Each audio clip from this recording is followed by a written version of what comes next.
Merci pour votre fidélité, Madame, Messieurs, à notre magazine Femmes en Or. C'est votre magazine qui reçoit pour vous les femmes étoiles, les femmes qui se distinguent dans la société, les femmes qui ont un mot à dire aux autres femmes, les femmes modèles, les femmes qui laissent des traces sur les sables du temps et au fur des âges deviennent des références pour l'humanité. Aujourd'hui, nous allons donner la parole à une grande dame. Il s'agit de Madame Josiane Polo. Madame, bienvenue. Merci, bonjour. Vous allez bien? Je vais très bien. Vous êtes Madame Josiane Polo, vous êtes la vice-présidente de l'association Enjeux Solidaires, c'est ça? C'est bien ça. Quand on parle de Polo, je vois Polo Maurice. Est-ce qu'il y a un lien entre vous et notre héros national? Vous êtes à féliciter, vous connaissez bien l'histoire. Okay. Effectivement, je suis une des nièces du feu Polo Maurice. Okay. Donc, il fut le premier ministre de la Jeunesse et le chef d'état-major ici après les indépendances. Mais vous n'avez jamais cherché à élucider sa mort, comme l'a fait la famille de Lumumba, qui a quand même réussi à obtenir la relique de Lumumba, mais vous êtes resté trop silencieux de votre part. Bon, maintenant, il faut savoir qu'il y a ce que les gens voient. Donc, il y a la partie visible et il y a la partie invisible de cette histoire. Okay. Alors, moi, j'ai pris cette histoire en cours, puisqu'ils sont morts, je n'étais pas née. Okay. Il a des enfants. Donc, j'ai encore 3 cousines, donc une en Angleterre, une à Brazzaville et une ici à Kinshasa. Et j'ai aussi de la famille qui a fait quand même pas mal de choses en amont. Maintenant, je ne sais pas pour quelle raison on n'a pas médiatisé cela, mais des choses sont faites en amont. Donc, mais c'est quand même votre souci aussi. Oui, effectivement. Et d'ailleurs, je pense que pour les personnes qui suivent un peu cette affaire, mon visage est assez connu à ce niveau-là au sein de la Belgique, puisque j'habite principalement en Belgique, et je fais partie de ces personnes qui ont fait un peu de bruit ici à la RTNC, où je m'étais adressée directement à l'intention du président, où je rappelais qu'il fallait trouver une solution pour commémorer les 3. Ok, très bien. Alors, on va y revenir dans d'autres occasions. Mais aujourd'hui, on vous reçoit dans Femmes en Or parce que vous êtes une femme en or. Vous dirigez une association Enjeux Solidaires, c'est ça? Oui, c'est alors, vous résidez en Belgique, mais vous avez quand même pensé à votre pays qui est la République démocratique du Congo. C'est très bien, je vous félicite. Mais j'aimerais bien savoir, c'est quoi Enjeux Solidaires? Alors, Enjeux Solidaires, c'est une association, donc une ONG à but non lucratif, premièrement, qui a comme objectif principal la lutte contre les inégalités d'apprentissage. On est vraiment pour la justice éducative parce que on s'est rendu compte que il y avait un aspect qui était négligé quand on parlait d'action sociale, c'était les apports cognitifs.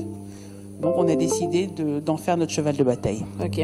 Et ça existe depuis quand, Enjeux Solidaires? Alors officiellement, si on suit au niveau administratif, puisqu'il faut respecter les règles, on est repris ici depuis 2019. Et il faut savoir qu'on a agi bien avant cela de manière informelle. Ok, de manière informelle. Formellement, c'est 3 ans. Donc 2019, 2022, 3 ans, vous avez quand même tenu parce que en une année déjà, on est soufflé, mais 3 ans, quand même, ça va. Vous avez vraiment une grande vision. Bon, je dirais merci, et tout d'abord merci à ceux qui ont accepté de me suivre, puisque, bon, comme je l'ai toujours fait comprendre quand je raconte un peu la petite histoire de ce projet-là, qui paraît un peu innovant pour certains, c'est que quand je venais, parce que je suis éducatrice spécialisée de formation, alors l'éducateur, c'est celui qui accompagne un peu son bénéficiaire, donc il réfléchit un peu à ce qu'il peut lui proposer quand un bénéficiaire rencontre un problème. Et en venant ici en vacances, parce que voilà, je suis congolaise, chaque année je reviens ici en vacances, bon, en tant qu'éducatrice, je suis assez sensible à tout ce qui concerne l'éducation. Et j'allais... L'éducation des enfants, principalement. Moi, je suis focalisée là-dessus.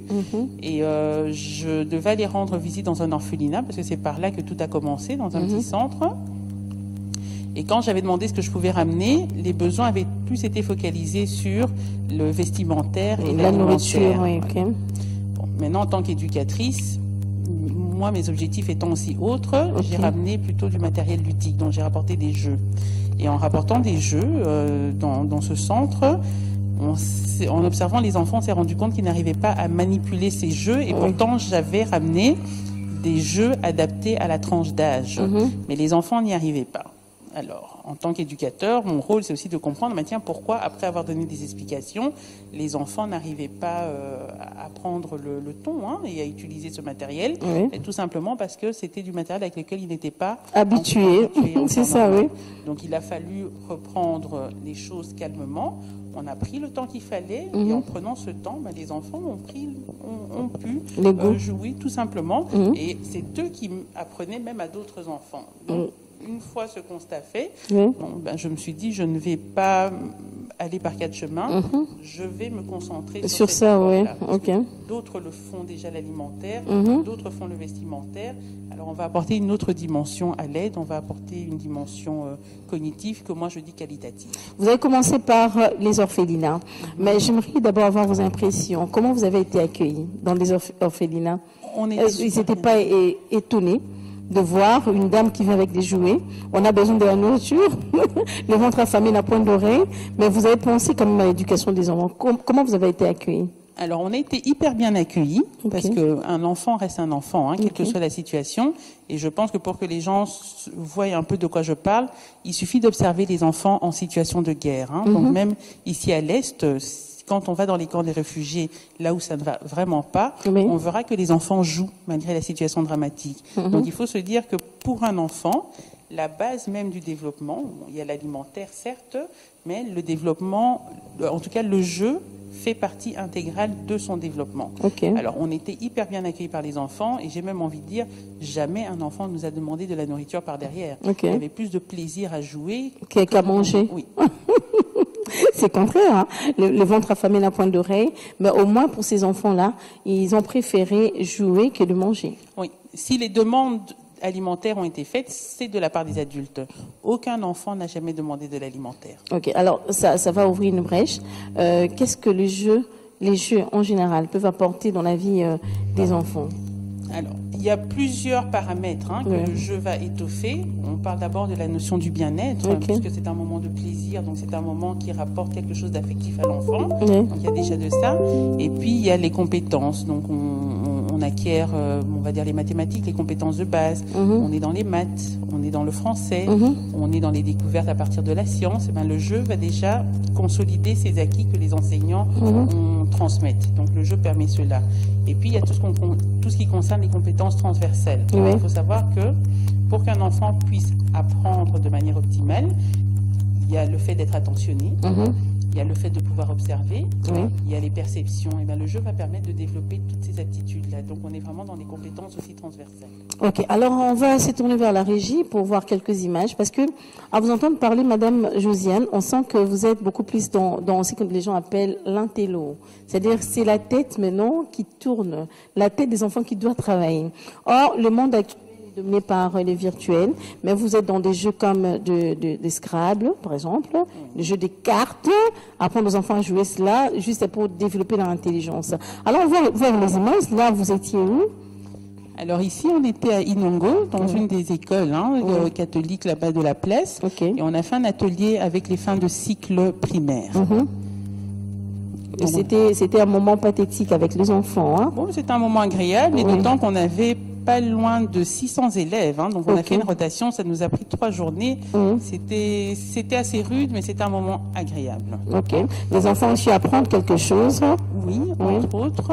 Et ça a permis aussi de passer un moment autre, parce que on travaille aussi les compétences sociales à travers le jeu.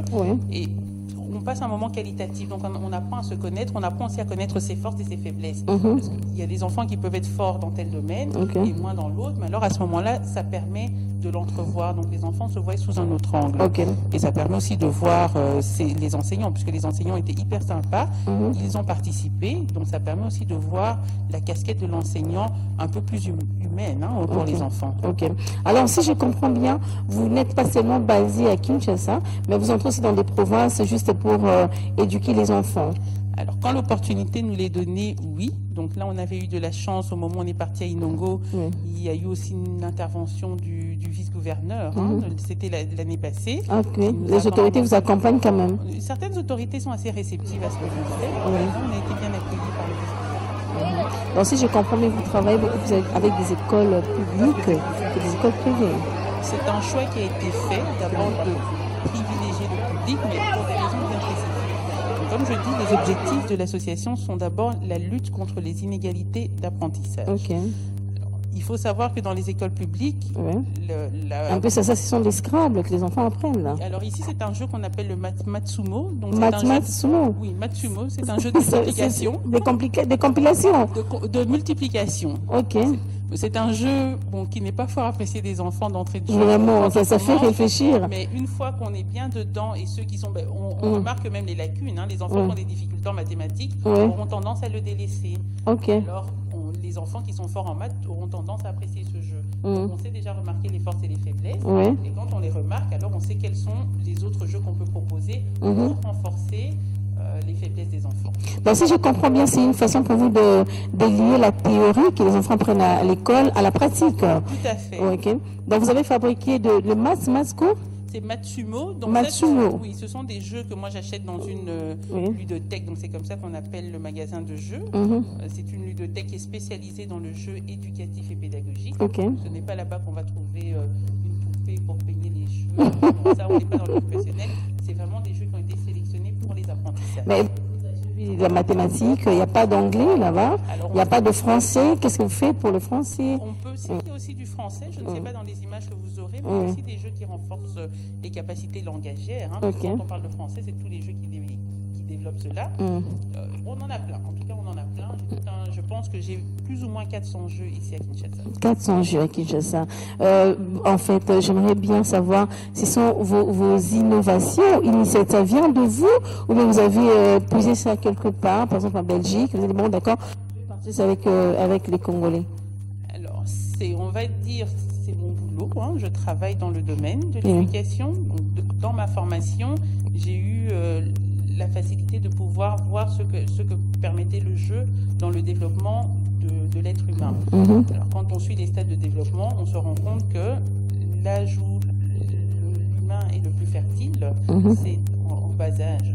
Alors, l'idée, c'était de pouvoir maintenant croiser comment proposer un outil à disposition d'un public, qui est vulnérable, qui va prendre son plaisir à pouvoir apprendre, parce qu'il y a plusieurs méthodologies, mais je pense que celle-là était la plus simple et la plus fluide, parce qu'on le veuille ou pas, tous les enfants du monde jouent. Mais Madame Josiane, je ne sais pas, tenez bien votre micro, parce qu'il y a des gens qui appellent là, juste devant vous là, et qui voudraient bien savoir. Parce que le monde évolue tellement. Le monde évolue tellement. J'ai vu les jeux, Papa Freddy, les jeux que Papa Freddy a balancés à la régie. Beaucoup plus des jeux comme de Scrabble, de puzzle, c'est ça? De maths quoi? Matsumo. Vous avez ajouté qu'il y a de cours d'anglais dans des jeux là, qu'on illustre. Mais les enfants ont tendance aujourd'hui, avec l'évolution de la modernité, à utiliser les tablettes, les systèmes Android. Est-ce que c'est là, qu'est-ce qui est mieux entre les deux, les systèmes Android? On a l'habitude d'appeler nos enfants les enfants Android, les enfants qui sont connectés avec des tablettes en train de jouer, et vous amenez des Scrabble, des puzzles. C'est pas ennuyé pour les enfants actuels, hein? Alors là, c'est l'éducatrice spécialisée qui va remettre un peu sa casquette et qui va un peu tirer la sonnette d'alarme à tous les parents. Parce qu'effectivement, pour des questions de facilité, il faut se poser la question pourquoi on propose un outil numérique aux enfants. Pourquoi ne pas moderniser cela par rapport au contexte actuel? C'est modernisé. Je pense que beaucoup de jeux, on peut le retrouver aussi sous forme numérique. Ça, c'est possible. Mais il faut savoir que la manipulation est primordiale chez les enfants. Ça, c'est déjà un point. Et puis, l'outil numérique a tendance à activer tout ce qui est comment on appelle ça encore, les troubles de comportement. Chez les enfants. Il faut faire très attention. Alors, c'est un plaisir pour les parents de se dire, je mets une tablette entre les mains de mon enfant, et effectivement, mon enfant paraît calme, d'apparence, mais on est en train de créer d'autres désagréments derrière. Donc, il faut faire vraiment très attention. Alors, j'ai parlé des troubles de comportement, donc il y a les troubles de l'activité, il y a les troubles de l'attention, donc on parle souvent des TDA, TDAH, donc les gens qui sont dans le milieu éducatif auront tendance à connaître. C'est-à-dire quoi? Explique-nous, parce qu'il y a des gens qui sont profanes, qui vont toujours bien comprendre. Parce qu'on a tous des enfants avec des avec des tablettes, tout ça. Les enfants dorment déjà moins bien. Je pense que si les gens font attention, les enfants dorment moins bien. Ils sont hyper excités parce qu'il y a une hyperactivité, puisque on est toujours en permanence avec les tablettes. C'est très mauvais pour le cerveau. À un moment donné, il faut une période de latence pour tout enfant. Chose qu'on ne fait pas quand on est devant la tablette. Généralement, l'enfant est là, il est entre deux mains et on ne surveille pas. Il y a tellement de jeux qui veulent remporter tout ça, oui. À petite dose, on est tout à fait d'accord, parce que c'est comme toutes les choses, ça, il n'y a pas de problème. Mais à haute dose, c'est nocif pour les enfants. Et sans oublier qu'on est en contact des ondes, ce qui est très mauvais pour le corps aussi. Et secondo, on oublie souvent la vision. On alterne la vision de l'œil. Et à un moment donné, les enfants vont se retrouver avec des problèmes. Je pense que la génération qui va arriver va être confrontée à cela. Donc, il y aura beaucoup de problèmes au niveau visuel, mais c'est dû à tout cela. Les filtres, la lumière bleue que l'enfant perçoit abîme l'œil. Donc tout ça, ce sont des paramètres auxquels on ne fait pas attention. Je pense que l'adulte ne s'en rend peut-être pas compte, mais c'est aussi une question d'égoïsme. Les parents ne seront pas contents que je le dise. On le fait parce qu'on a la paix. On a la paix, c'est ça. Alors, qui joue, moi je travaille là. Au moins il est concentré à quelque chose. Alors que quand on parle des jeux qu'on ramène, ça veut dire que c'est du temps qu'on doit prendre avec l'enfant. Et ce temps-là, c'est du temps qu'on ne prend plus. Et on est aussi en train de désocialiser l'enfant parce que ça veut dire que c'est un enfant qui n'apprend plus les règles, qui n'apprend plus les bases, puisqu'il s'auto-éduque de lui-même. Ok, très bien. On ne sait plus poser de cadre, puisque l'enfant il est confronté à lui-même. Donc la socialisation qui se fait par le père où l'enfant apprend des règles, apprend un cadre, il ne l'apprend plus de nos jours puisqu'il est face à lui-même. Est-ce qu'il faudrait donner un petit conseil à tous les parents? Prenez du temps, prenez du temps. Et c'est minimum combien d'heures pour... Moi, je dirais pas plus d'1 heure par jour. Si on pouvait limiter. Maintenant, ça va être très difficile pour les parents parce qu'une fois qu'on a donné, les enfants deviennent accros. Donc, ça va être très difficile. C'est un boulot qui va être éprouvant. Mais aimer un enfant dont on a l'autorité, parce que je parle de parents peut-être certes biologiques, mais il faut savoir qu'il y a aussi des parents qui sont juste... nourriciers, qui n'ont pas d'affiliation biologique. Donc, à partir du moment où on a une autorité sur un enfant, l'aimer, c'est lui poser aussi un cadre. Parce que le cadre peut paraître contraignant, si on fait comme ça. Je prends un peu comme le code de la route, nous dirons que ce n'est pas le bon exemple, mais justement, on voit que le code de la route qui n'est pas respecté ne permet pas de faire les choses convenablement. Or qu'un code de la route qui serait respecté, le chemin serait plus fluide. Mais c'est la même chose en éducation. Quand on ne pose pas de cadre pour un enfant, les répercussions se verront plus tard. Comme qui dirait à bon entendeur, salut. Alors, Madame Josiane, on va parler cette fois-ci de vos réalisations. 3 ans, qu'est-ce que vous avez déjà fait de concret sur terrain? Essayez de parler comme ça. Papa Freddy va illustrer quelques images là. Vous expliquez ce que vous avez fait. Alors, on est connu, je suis principalement connue pour être la maman au Sakanaka, c'est ce que j'entends souvent. Ah, vous jouez vous-même aussi là? Bien sûr. Vous chantez avec les enfants. Sûr. Je ne fais que ça, je passe ma vie à ça. Alors, on va souvent dans les orphelinats. Il y a une sensibilité par rapport à ce public-là. Alors, ce n'est pas une question d'injustice, parce que je sais que j'ai souvent entendu dire, oui, mais il y a aussi des enfants qui n'ont pas accès à ce genre de choses, dont les parents n'ont pas d'argent, mais vous avez décidé de privilégier les orphelins. Il fallait faire un choix. Donc, le choix a été porté pour ce public-là d'abord. Et la demande étant grande, à un moment donné, on n'en pouvait plus. On s'est dit, pour toucher plus largement, c'est d'investiguer les écoles. C'est comme ça qu'on a commencé à aller dans les écoles pour faire des ateliers.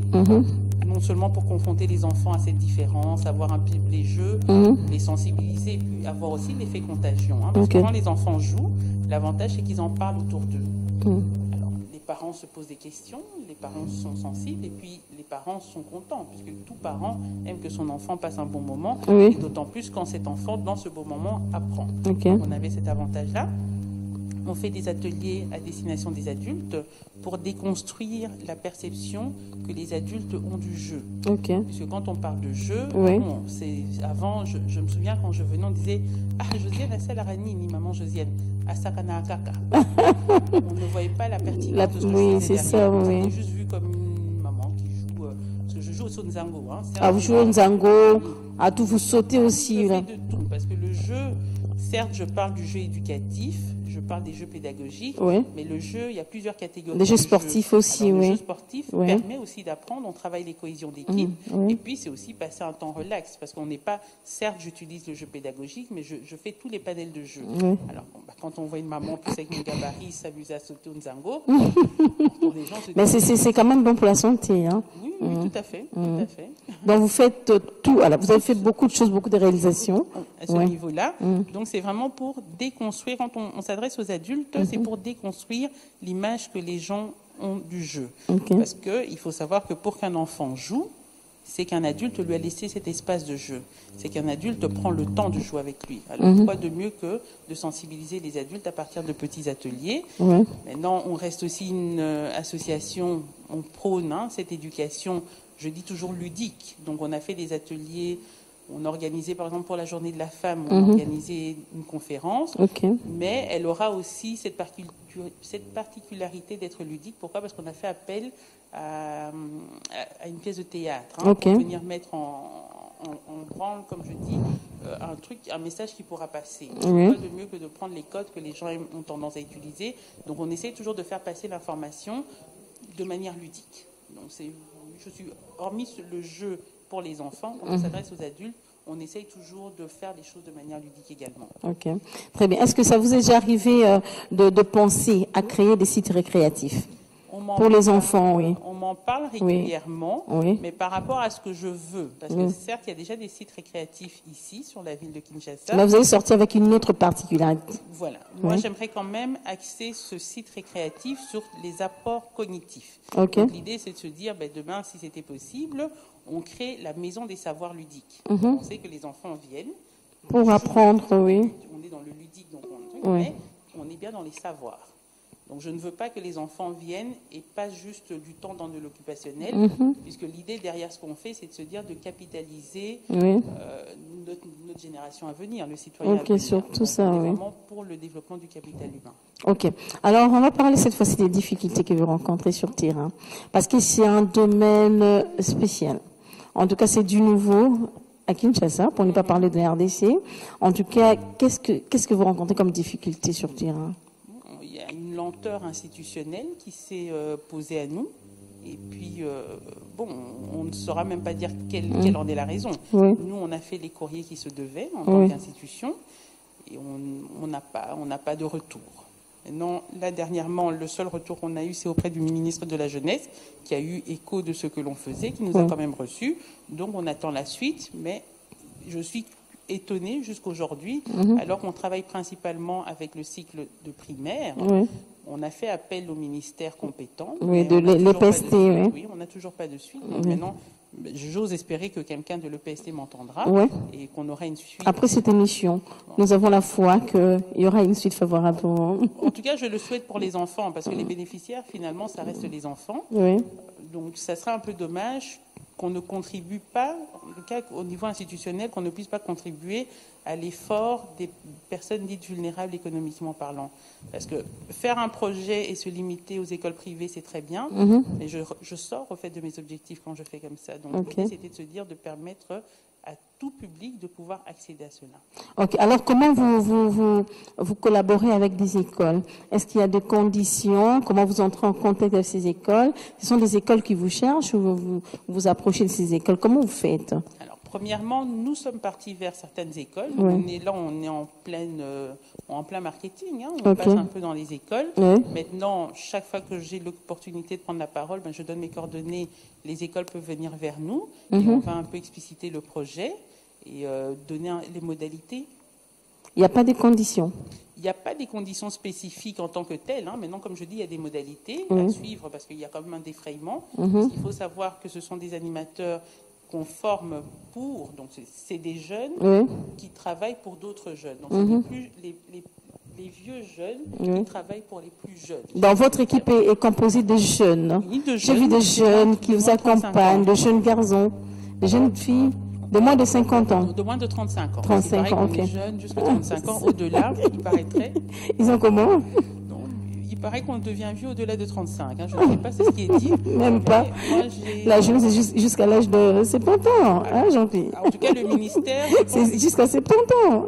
Selon le ministère, c'est de 15 à 35. Donc moi, j'ai ces jeunes de 15 à 35 qui mettent en tout cas leur temps à disposition pour encadrer des plus jeunes. Mais comment on vous reçoit dans des écoles? C'est sans problème. Et ils comprennent quand même votre vision. Tout à fait. Et beaucoup de directeurs, surtout des écoles publiques, ont même demandé de vendre du matériel, puisqu'ils disent qu'ils n'ont pas. Parce que finalement, quand on parle des inégalités d'apprentissage, certes, il y a le facteur économique qui est prépondérant, mais il y a aussi un autre facteur qu'on oublie, c'est de méthodologie. Alors, il est temps de réadapter des nouvelles méthodes, puisque, comme dans toute chose, je dis souvent aujourd'hui, quand on regarde la télé, c'est en couleur. Oui, en couleur. Avant, c'était noir et blanc. Et on se plaignait pas, oui. Donc, on est d'accord que pour la technologie, on avance, mais pour l'éducation, on n'avancerait pas. Maintenant, c'est pareil. En éducation aussi, il y a des nouvelles avancées. Alors, vous avez parlé de vos projets d'avenir, Madame Josiane. Alors, mon projet d'avenir principal actuellement, c'est de me dire qu'on puisse investiguer les écoles. Donc, que le jeu fasse partie des programmes d'éducation. Donc, ça doit vraiment être prioritaire. Et aux autorités qui auront l'occasion d'écouter, il suffit de se référer aux statistiques, aux pays dits développés et aux pays même émergents ici en Afrique.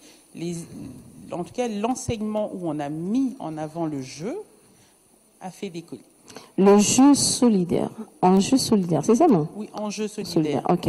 Alors, vous allez lancer un message, Madame Josiane, parce que nous sommes arrivés presque à la fin de notre magazine. Vous allez lancer un message, puisque vous n'avez pas de partenaire financier. Je voulais vous poser cette question. Vous évoluez comment? Effort personnel, avec des cotisations? Comment vous évoluez?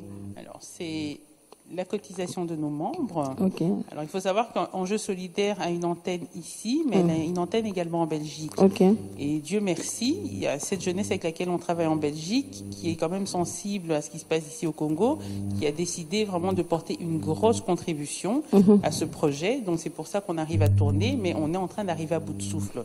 Donc, effectivement, je fais appel à des partenaires, à des personnes de bonne volonté, et avec lesquels on pourra travailler. Enjeu solidaire est basé où? Siège à Kinshasa? Alors, le siège ici à Kinshasa se trouve dans la concession Utex Africa. Okay. Donc, c'est avenue Bassoko 38 610. La commune, c'est Ngalima. Ngalima. Un numéro de contact. J'ai du mal avec les chiffres, j'ai changé mon numéro il n'y a pas longtemps. Ok. Alors, même le numéro WhatsApp, le numéro de la Belgique, c'est opérationnel, oui, Kinshasa aussi, oui. Alors, mon numéro de Kinshasa, donc le plus 243 99 17 91 722. Okay. Et pour le numéro WhatsApp, 0032 484 63 05 92. D'accord. Là, on entre directement en contact avec Enjeu solidaire. Oui. Vous êtes la vice-présidente. Oui. Et le président, oui. Le président est ici dans la ville de Kinshasa. Il fait ses petites affaires et il vient quand au besoin. Lui, il vient au besoin. Au moins, vous êtes une femme battante. Vous assumez. Tout à fait. Alors, vous allez dire votre mot de la fin, Madame Josiane Polo. Alors, on me fait souvent comprendre que par moment, ce qu'on fait, c'est une goutte d'eau dans l'océan. Okay. Mais ce n'est pas parce que c'est une goutte d'eau dans l'océan qu'il faut s'arrêter de faire les choses. Donc, je dis toujours aux gens, posons les balises, même si on ne va pas tout changer du jour au lendemain, acceptons de pouvoir au moins poser les balises. J'aimerais bien que vous puissiez lancer un message par rapport aux écoles qui vous suivent, les directeurs des écoles, les promoteurs.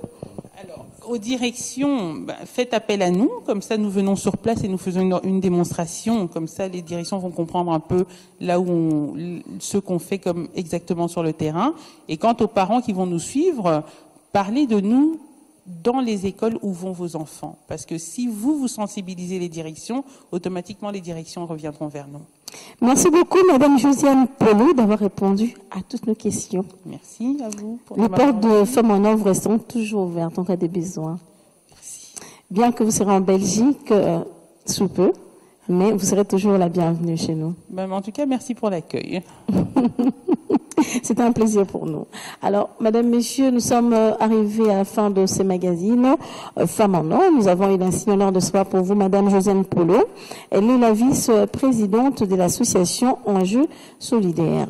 Donc, en fait, Madame Josiane Polo essaie de concilier la théorie que les enfants apprennent à l'école à la pratique, avec des jeux. Parce que les jeux occupent une place très importante dans la vie de nos enfants. Donc, c'est vrai que le monde évolue avec le système Android, WhatsApp, WhatsApp, avec le tablette, mais essayez un peu d'approcher cette association, surtout vous, les promoteurs des écoles, les directeurs des écoles, essayez d'approcher cette association pour apporter un plus à l'éducation de vos enfants, de nos enfants. Merci beaucoup à l'équipe qui m'a accompagné ce soir. Merci à Jean-Pi. Merci Andrick. Papa Foudi les deux, je t'ai pas oublié. Merci à toi aussi. On va se retrouver prochainement pour un autre numéro. À très bientôt. Au revoir.